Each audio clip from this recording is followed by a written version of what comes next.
Would you welcome, please? They have been so good for Ireland for so long now, and it's brilliant they're going to a World Cup. We have Brittany Hogan, we have Edel McMahon, we have Sam Monaghan, and we have Aoife Wafer, everybody!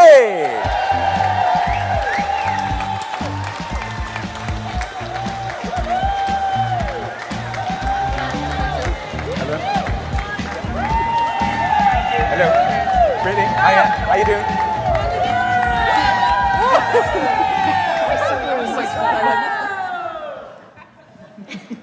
This is a big. Oh. I say mansion, you say house. Mansion, mansion.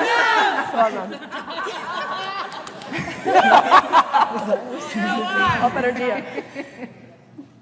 I don't plan on saying anything. How is everyone? Good? Yeah, sure. Great. Oh, good. Come on. How's everyone? Great. Good. Yeah, really good. You know you're going to World Cup when everyone's wearing the same clothes. Yeah. We wear the same clothes every day. Fair point. Who picked out this? I did actually. Myself and Elaine did a 24-hour round trip to Paris just before the Olympics started, so it was absolutely hectic. I nearly missed my flight on the way home. Mallory was with me, and they just chucked me out of the van, run Tricky, try and get to your gate. And I was like panicking because I was checking the flights and there wasn't one till the next day. But we got on the flight anyways. Yeah. Tricky task. Every World Cup group ever has people complaining about whatever suits or clothes are picked. So you were under a bit of pressure to get this right. How has this gone down with everyone? Really well. Okay. They're actually lovely. They've got like this green underneath, you've done a really good job. And they're long. The last ones used to come up to like there. These ones are long enough for all of us. I was thinking of everybody. Yeah. Why are you called Tricky? Say.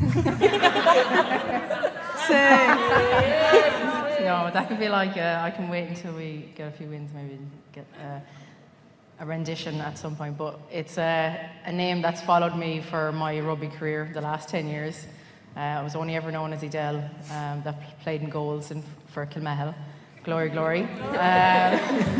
And one evening I went up to training after playing a game with Galwegians at the weekend, and it's a tradition, as most people in this room know, to sing a song on the way home. And the only song I knew was the Rose of Clare, because my dad used to sing that. And it's tricky, the rap from start to finish, so I decided to go for the rap. And I think I did a pretty good job with it. And Gosh. You don't have to do much to get a funny nickname, do you, in this world? No, oh my goodness. Honestly, I have a few more, but that's for another day. And come here, how does that go again? Good one. I'm 10 years in this business now. We'll edit it out, honestly. It won't be as a clip tomorrow morning for the internet to see. I need Nicole Fowley up on stage here now to do Already? What does Nicole do? She's my beatboxer, yeah. She's sinking in her chair, don't you dare. I was asking you how many times a day people come up to you and say, how are you? So how are you? How's the knee? Yeah, no, it's going really well. In a really good spot, I suppose, being in the HPC, and I'm surrounded by so many of the girls that I'm still involved in the squad. I literally have the best physios in the world in the likes of Ed Meas and Emma Galvin, who are looking after me, I'd say 24/7. Ed's literally on his holidays and he's with his kids and his wife, and he literally texts me and was like, hey, how are you doing? How's the last couple of days? And I was like, yeah, no, it's going really well. Go enjoy your holidays. But yeah, no, I'm getting on really well, so I am. It was medial ligaments, wasn't it?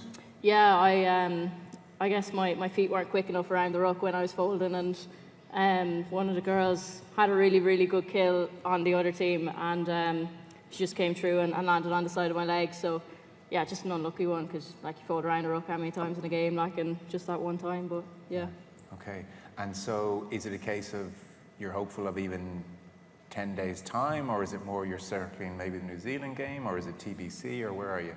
I guess we'll wait and see. Yeah, I'm kind of just taking it day by day at the minute and seeing how far I can get. Thankfully I'm back running and all that crack now. So yeah, no, like I said, I've really good physios around me and they know what they're doing, so I trust them. Great. Well, we are talking about the 2025 Six Nations player of the tournament, the 2024 World Rugby Dream Team and player of the match against New Zealand last year. We'd like you to play, if that's all right, if you could. Yeah. And are you know the way some players need games to get back fitness and feel good? Do you feel you can parachute in, or do you need games, or? I think I've nailed this kind of rehab thing by this stage. Yeah, I've had probably a couple more injuries than I would have liked, and like I think the girls get a right slagging of me that I don't actually train all that much. So they were, I think. Say again, Brittany. Lifts all the trophies at the end. Are you just a glory hunter? Is that what this is? No. It's okay, we love you. We love you. Yeah, no, like they were slagging me that I just had too many sessions pre-season, so it was bound to happen eventually. So, yeah, no, it's just bad timing, I suppose. I usually time a bit better that I miss pre-season, but yeah. And there is a certain, it's such a big thing for everybody, and obviously, like Dorothy and Erin have missed out, and so you're in that weird limbo where it's like, I think I can make it, and that brings its own kind of stress. I would think, how is that aspect, the will I, won't I part of it? Yeah, like it is shit. Like it's a mind game in terms of like, I'm really fortunate that I still have a chance to play. Like the girls, like we're really going to miss them, because they don't get the chance to be rehabbed quick enough to be able to go out and play. So, like I'm very grateful that I get to be surrounded by the medical team that are able to provide that. But yeah, it's kind of that thing of like, you want to be out playing and you want to be part of it, and you want to have kind of like a normal World Cup per se. Like nobody really has a normal World Cup, but like, yeah, it's a difficult one that you kind of fight with. But like at the end of the day, I'm still fortunate that I get to be in the squad. Yeah, it was very striking because this is just a random. Why did you four get pushed up to do this? By the way, whose idea was that? What? To be on stage. Did you volunteer or were you made to? I was like, what's our choice? I'll go back to the bar. No. We're thrilled to have you, but I just wondered, do the backs not get a look in this team, or what's the story? What's going on here? Lee, do you want to talk to here? So a random four, and your fair share of injuries. You, I think, Adele, in 2017, Achilles, very bad injury. Yeah, my fair share of injuries also. Yeah. And Sam, like 24, basically a year effectively out. Brittany, I didn't see anything. Sorry, actually, no, whoa. Everybody. Terrible way to put that. But so you guys know what it's like, in short. It's rotten, and out for a long time is miserable. Yeah, to be honest, as a player though, it ignites the fire to go after it again, because you really want it. You know, being in this environment is really special. Larry spoke about it there earlier on stage, but this is, normal people don't get to the privilege of feeling this pressure, feeling the excitement, feeling the highs and lows of sport and what it does to you. So like, if you want it, you come back, and you come back harder and chase it. So a lot of people here in this room have been in that position, and I think that's why this makes it so special for us. Yeah. Sam, how was your year out? Yeah, it was eventful. I think it was my first big injury. Like I'd done minor injuries before, hamstrings, calves. But yeah, it was my first big injury coming off the back of a couple of concussions, so it was a frustrating year. I think my body was in a bit of fight or flight. And yeah, looking back, I know this sounds bizarre, but I think it was the best thing that could have happened to me. In a weird way, like I think that I love this environment, but I think I was putting so much pressure on myself that I wasn't actually enjoying it, and now I really enjoy it and tell myself every day to enjoy it, because it goes so quick and you don't know what's around the corner, what could happen. So not that I ever took it for granted, but I just really tried to enjoy it and embrace the nerves and being in everyone's company. And yeah, it was I was getting back to running in November, and I tore my calf, and then I was rehabbing back from that. And then just before Six Nations, I tore my hamstring. Was looking to get back, hopefully for the middle of Six Nations, and I tore my hamstring quite badly, so it was another setback. But yeah, it wasn't my time, and you know, I was very grateful for the girls I had around me. There was some very strange noises coming from the leg extension machine at times. She sounds like an elephant. I don't even know how we can. Yeah. But yeah, I was just I was just grateful to have this group around me and still be involved. Like, it is hard. I can't even imagine how tough it is for the girls at the minute, trying to manage an injury and, you know, missing out on this occasion. Like, yeah, it's devastating. We're devastated for them. We wish we could take everyone with them, but yeah, I'm just happy to be back on the pitch and really enjoying it. And I can imagine. I can imagine.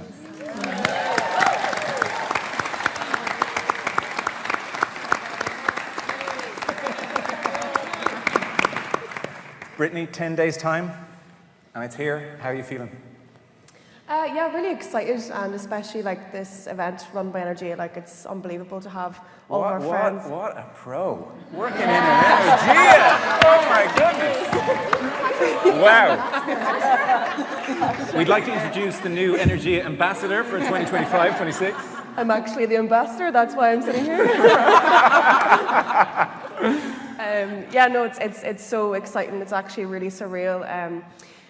Whenever we were watching the squad announcement video after the game on Saturday, it was like, I actually was just watching it kind of with glazed eyes, being like, this doesn't feel real. And then the next couple of days after, it kind of sinks in. But like, I was a part of the group that didn't qualify for the World Cup in Parma, and I've had a fair share of like setbacks that way, where it's like you feel the lowest of lows of your sport, but it just makes the highs so much more sweeter. And so it feels really weird that like it's 10 days until the World Cup now, and just like I actually can't wait. I'm so excited. Yeah, fly out Friday. That's Friday, Dennis. And so going back to missing the last World Cup, Aoife, that's a little bit before your time with the squad. I was just fangirling. Yeah, you're fine. Okay, you've saved the day. You've come in here and sorted out this mess. It was such a dark time. Like, even looking in from the sides, the team looked a little bit bereft. You'd have like, I vividly remember Nicola Friday doing a post-match interview, like almost in tears. Like, I was in Virgin Studios at times, and the pundits were nearly in tears, and it all felt a little bit hopeless. So take us through what that was like a little bit, and then how you've managed to find your way out of it. Maybe you start, Brittany. You brought it up. Yeah, it was like rock bottom for quite a lot of us. We've obviously came into that tournament and that process with really high hopes that we were going to get through it on the right end of the stick, but it wasn't to be for us. But I was speaking to Simon Keogh there before this, and it was like, if we were that group that had to go through that for us to be where we are today, then unfortunately we had to be that group. So I suppose it's a bit bittersweet, but now, like, only Kleena was at the last World Cup, and we have so many bright new faces and like great energy coming through, and it's like all these girls deserve to be in the world stage. So it's just great that we all have that opportunity to be there. Yeah, Edel, what are your strongest memories or takeaways from that time? I suppose we were in an unfortunate situation that we went straight back to Prem. But I remember there was me, you, Cooney, Clee, there was a whole bunch of us that Giselle made us get on the bus and go up to Coventry for training. We didn't train that day, but she made us come with the team and kind of helped support us as playing group, because, you know, she knew what it meant to us to try and qualify for a group. But it was like grief for a lot of the girls in the squad. But kind of like what Brittany was saying, you know, I relish this and I love this, and the honour to now finally get here, and that has been a huge driving factor for a lot of the players in the squad, having gone through that and making sure that that's not what any player feels again in an Irish jersey. Yeah, Sam? Yeah, it was actually my first cap that against Spain. I got a yellow card. Yeah, and I remember turning around to Lee in the shower afterwards and like just couldn't. I was just like, oh my God. She was like, I actually got a yellow card in my first cap as well. It's okay. And I was like, but no, just like looking back, like compared to what we have now, like it was so tough. Like players had full-time jobs. You were working Monday to Friday. You were in camp Friday evening, full day Saturday, full day Sunday, and then you're back into work again on Monday.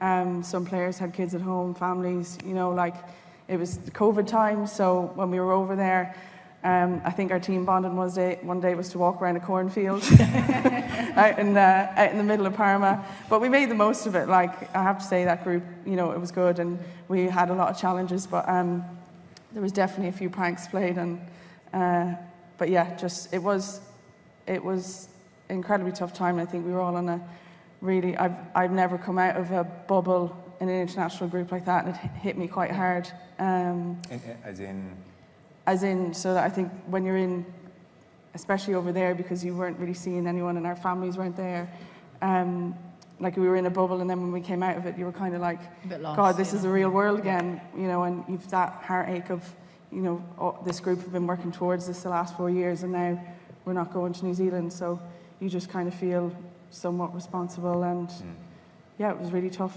And you feel like you kind of let people down. Yeah, it sounds awful. So then the upturn in the last, aside from Aoife Wafer, obviously coming in, you know, what's happened in the last couple of years do you feel that has been most important?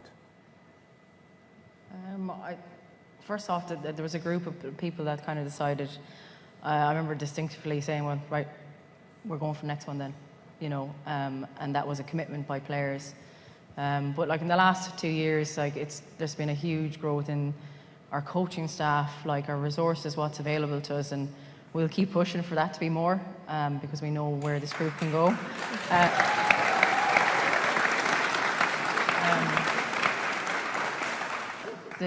We've always been, like Ireland has always produced very talented players. There's always been a talented group, like that group back then, you know, we were good enough to go to a World Cup. And there's players here now still representing that jersey. I can't imagine how tough it was to be a coach who's a head coach that's looking after everything and one forwards coach, and that's managing a team, one manager. And now, you know, we're very fortunate to have a nutritionist, we have S&C, we have analysts, we've like 2 analysts, you know, like that's crazy. And then line out, scrum, Larry coming in for attack, Steno for kicking, obviously Scott like managing the troops. But that's unbelievable sports staff that has proved that if you can invest in us, we can show up. Did you echo that, I presume? Yeah, I always echo. She says I do. Brittany, your perspective on the upturn? I suppose that, well, like echo Tricky and Sam. Echo. But it's like on the other side as well, it's that off the pitch. So Sean Ryan, like, thank God for Sean Ryan. He came in and just opened us up for having those really, really vulnerable conversations with each other.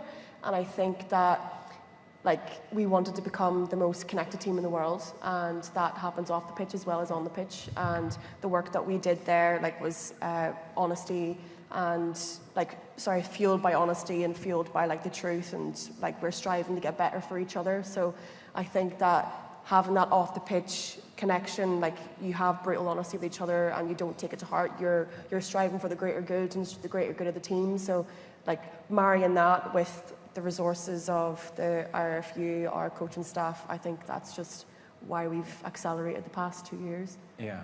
I've heard a lot of people mention Sean. He seems to have had a huge... Should we get him up on stage? Yeah, come on. Sean, give us a wave. Shawnee. Where is Sean? He is here.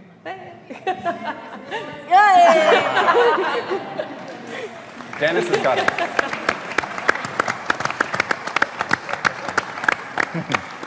So is that his way? He's back in the corner, keeps a low profile? Yeah. Okay.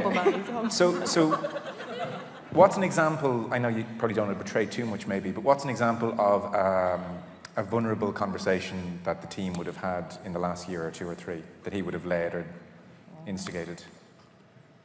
Well, I remember when we came in pre-Dubai. Yeah. And it was kind of like addressing problems or issues that we've had in the past and seeing how we can move past it. Okay. And seeing what we wanted to achieve as a team. And like all of this is done before we even touch grass, before we even go into the HPC, because it's such an important piece. And I guess it, like for me, like I'm not sure if the girls felt the same, but it's just like you feel heard and you feel seen, and it's like these things are being listened to and we're going to solve them. And I think a lot of those things have been solved, and it's just made a better environment. It's made us more connected. It's given us a goal that all of us are going towards. And like Larry mentioned it earlier, in terms of inspiring the next generation, inspiring ourselves, inspiring our families, our country, and like a lot of that has been set out from pre-Dubai. Okay. And is that a long list of problems that was thrown out that day? It's just like, it's what Brittany said, it's just being able to have open conversations. Okay. So what our expectations are of each other, our expectations of how we hold ourselves on and off the pitch, even from coaching staff, like how much we try grab information from them and how much they expect from us as well. And we've had like so many new girls come into the group, and making sure that we are accountable to bringing them along with our journey and explaining our whys and why we're here. And I suppose, yeah, like being open to having those conversations, because unsaid things are probably the most detrimental things to the group. Okay, great. You two are co-captains? Yeah. Who's in charge? No. Yeah. Is there a good cop, bad cop aspect to this? Tall cop, Tall small cost on the cop. cop, yeah. Perfect. It's actually, we haven't actually gotten to play together I yet know, since we've yeah. qualified for the World Cup through injury, but Okay. it's coming Hopefully, soon, yeah. I can feel it. Because you played together at Wasps for a time. Yeah, Okay. we had some great times there. We did, with Clee And I all kinda- the Irish crew that were yeah. up there. Sam didn't live in London, but she's probably felt like she lived in London because she was either on my couch most of the time, or one of the other girls' house. She fully immersed herself yeah. in the Waspy way. Yeah. Okay. So if you both find yourselves on the pitch with the referee, you can take turns getting Yeah. stuck in. It depends who she takes a shine to. Right. And Yeah. who do referees tend to not like of you two? The last game that we ref together, I had been on about the penalty count or whatever, and she turned around to me and said, "You're not the captain." So I went to Sam, I was like, "You go talk to her." Tell her I am the captain. So yeah, but most of the time it was actually a really good balance. We kind of take it in turns. Right. Like Sam will be, it's officially you have to name one captain, so we take every second game, but like chip in here and there. But we try and keep it like, if it's easy, if the ref doesn't mind two of us chatting to her, we'll do that. But if they kind of want one voice, we'll just take it in Go turn. that way. Yeah. Okay. How are you guys feeling about the group and the way it goes? Japan and then Spain and then New Zealand, and then obviously quarterfinals have come in since the last World Cup. Do you like the cadence of it? Do you like the way it builds up, or what are your thoughts on how it's all going to go? Yeah, I think it's a really exciting group. We've been tested in the last few games, different combinations. But yeah, I think we're all just focused on that Japan game. We know it's an important one for us, and then we'll take it week by week going after that. But yeah, we're really excited. And there's loads of opportunities in that game, and it just even feels quite surreal that we're sitting here talking about it today. I know when we first started on like June, we were like, God, it's going to fly, but it has flown. So yeah, we're just excited to get on the plane and get going, I think. Probably the longest this group has had together like this, Yeah. is it? By We a haven't din? killed each other yet. Okay. And is it full on, high performance centre, together all the time? Yeah. No, not much time off? Yeah, it's been busy. Like, we're trying to prioritise every minute that we're either on the pitch or off the pitch, and then the way the training schedule worked through the week kind of suited a lot of people because we were in for 4 days and away for 3. So that breakaway, kind of people were really excited to come back again. Yeah. And you felt like you were away from the building and then you're back again. Yeah. Yeah. God, it is amazing to think 10 days. You said it, and you can almost see 10 days. Just so exciting. The whole country watching. Everyone's smiling, so that's good pressure. as it should be, because everyone's right behind you. So it feels exciting. The room feels very happy tonight. Yeah, no, we're all here to inspire people to pick up rugby, and that's really exciting for us, because if we can do that, we've achieved a massive goal, and our North Star, why we all come together. So yeah, it's very exciting to be able to go out and do that. To make Dennis Fogarty have to bleach his hair That again. is what I'm really excited for. I'm definitely going to recreate the face moisturiser. You were going to Harlequins next? Yeah, post World Cup. Okay, congrats. So that's 3 UK based. What advice would you offer Aoife about playing in the UK? Playing against other Irish players gets very spicy. So we'll probably give you a warm welcome. No, it's great. Anna, wasn't it? Anna, yeah. Yeah. We were all playing at Wasp. We were playing against Quins actually, and Anna was there. Bless her. We went after her. We made her life miserable. And after the game, she's like, "I hate you all. I knew you do it." Like, but we do that same respect for all of the Irish across the clubs. Yeah. Wow, that is the meanest advice I've ever heard. You'll get a warm welcome. You're happy here, Brittany? You like playing rugby here? No ambitions to? Up the Celtic Challenge, lads. Yeah, no, very happy sitting in Wolfhounds. Won the last 2 years in a row, so it's you know, whatever you hear Ruth and Bev say, just yappa yappa. But no, it's great to build the game, and I love the centralised programme. It's such a high quality programme, and like it's only growing, and with the new news of maybe the province is starting to build, getting the semi-pro as well. Like it's a really exciting place of rugby in Ireland, and I just homebird. Yeah, good. The very best of luck. It's going to be just this blast of. Sorry, say again. I have a battering when I go with them. Listen, sorry, they're going to regret saying that to you. When you're standing over one of them in about 4 months' time, you can say, "Listen, you asked for it in the Mansion House." No, I don't think so. To be continued. Do you all get your own room over in Northampton, or is it sharing? Sharing. Okay, how does that work? I love sharing. Nicole Farley is she's my bestie. The dream team? Yeah. And do you switch it around, or you have your designated, that's my buddy? I'm actually not sure, to be honest, so sorry whoever is my roomie if it's not Nicole. Elaine, Brittany wants Nicole. You may have to change that. No, we have been switching it up over the summer, which has been really nice. Yeah. We actually fill out a sleep survey, so if you go to bed early, you get up early, you can be paired with some of the same. If you're a snorer, light sleeper. So Elaine does her best to match everyone up. Well, like, what do you do with someone who's just a snorer? Put two snorers together. Yeah. Okay. Yeah. They blast each other out of it, it's okay.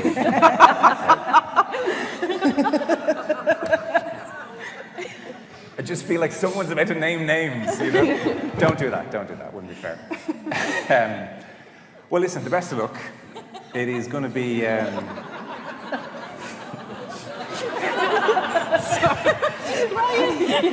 nerves have gotten to me. What am I missing here? Tricky's a snore. Okay. The best of luck.